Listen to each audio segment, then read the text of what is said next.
संगीता ने एक दिन अपने पति दीपक से कहा कि तुम एक काम करो, मुझे मेरी कोई 6 कमियां बताओ जिसे मुझे सुधारने की बड़ी ज़रूरत है ताकि I become a better wife.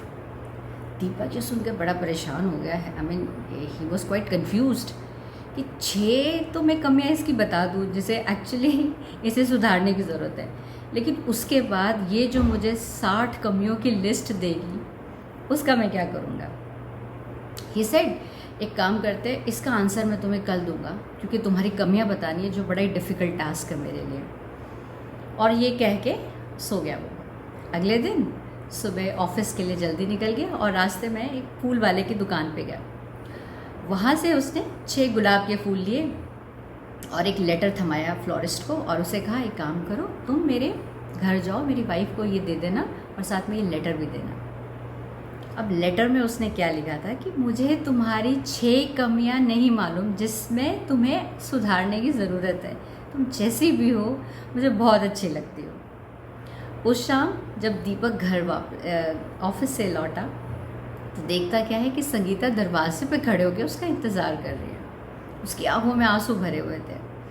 अब ये कहने की ज़रूरत ही नहीं थी कि उसके जीवन की जो मिठास है बढ़ गई है। I mean her eyes were filled with tears, the love was visible. Deepak बड़ा खुश था कि संगीता के कहने पर भी उसने उसकी 6 कमियों की लिस्ट नहीं दी। तो ये छोटी सी स्टोरी से क्या हमें मोरल मिलता है कि जीवन में तारीफ करने में कंजूसी ना करें, ठीक है।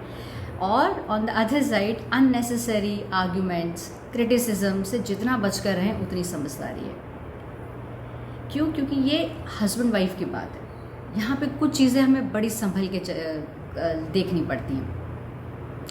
तो अर्ज़ किया है, ज़िंदगी का ये हुनर भी आज़माना चाहिए, ज़िंदगी का ये हुनर भी आज़माना चाहिए।